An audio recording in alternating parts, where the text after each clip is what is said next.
Okay, I think I said last week that we were doing teaching set 2 and 3, and I think I forgot to do teaching set 3. So today is NF5, for NF5 teaching set 3. So we are working at converting our tenths into hundreds, or well, this one is just our tenths into hundreds. And then we're going to add. So we're adding fractions. And again, when you add fractions, your denominators have to be equal.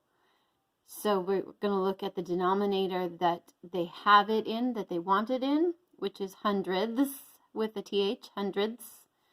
And they have tenths here, so that means that we have to convert the tenths into hundredths, and then we add. All right, and then you can add just straight across. So first one here, remember, if we're going to make this into 100 hundredths, we figure out 10 times what equals 100, which is times 10. So really, this is, like I said, a review of what we did last week. So multiplying this by 100 would give it a 0 at the end. I mean, multiplying by 10, I'm sorry. My brain is ready for summer just like yours, I'm sure.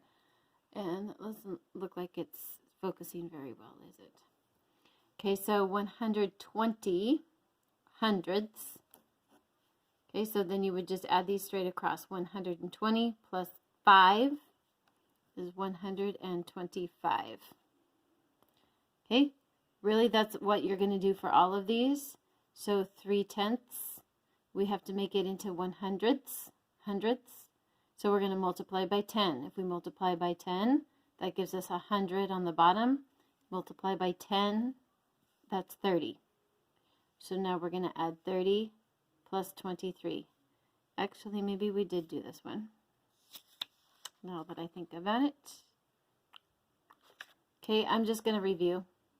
If you already did this, fast forward and we'll go on to teaching set 3 also, because it's doing the same thing.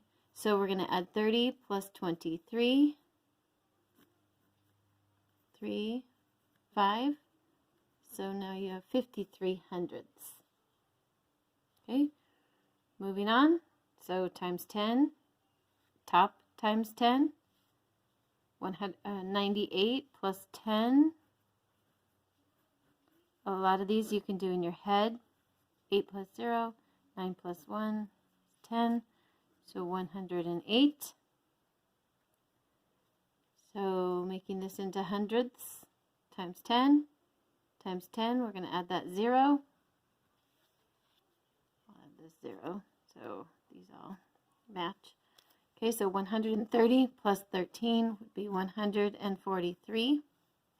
Okay, I did 130 plus 13.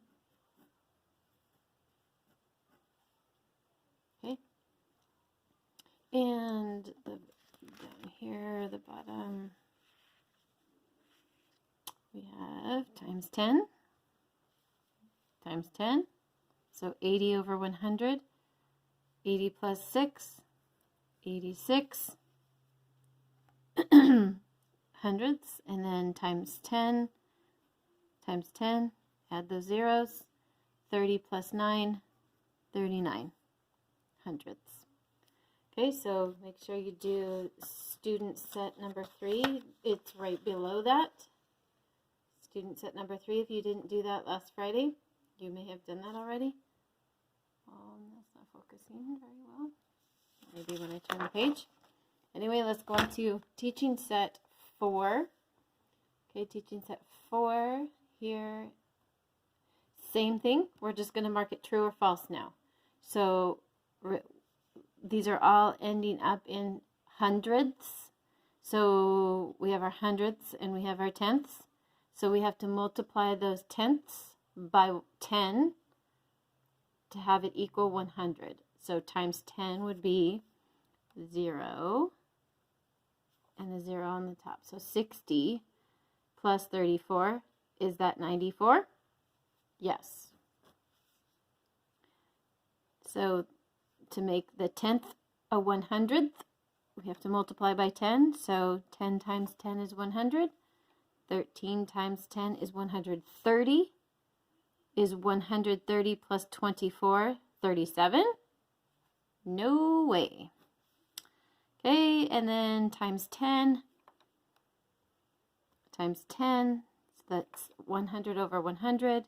100 plus 35, 135 over 100, yes. Okay, move on to the bottom. Number 2, the second one, number 2. 14 over 10, we have to make that into hundredths, so times 10 times 10.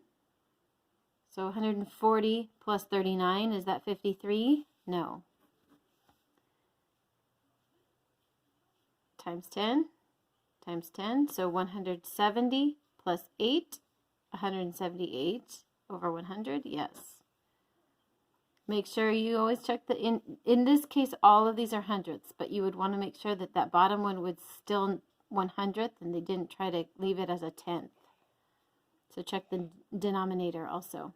Okay, so this one we're going to make times 10 times 10, so 100 plus 23, 123, yes. And number 3, last one here, doing the same thing. Make these into hundredths, so 10 times 10, and 4 times 10, so 40 plus 21 equals 61, true. This one we leave. We need to make this one into 100. 100. So 62 plus 100, is that 162? Yes. And the last one, 10th, needs to be made into 100th. Times 10 times 10. 180 plus 8, is that 26? No. Okay, so then your job is to do student set number 4. There's 8 of them. Just going through true, false. Okay, just what we did. So student set number 4. True, false. You are making your tenths into 100ths, multiplying the top and the bottom by 10. Okay, so if you have any questions, ask me in Class Dojo, ask me in Google Classroom. I can get on in Zoom with you. We have 2 more Zoom math help sessions, Tuesday and Thursday at 1 o'clock. So if you have any other questions, let me know. Bye.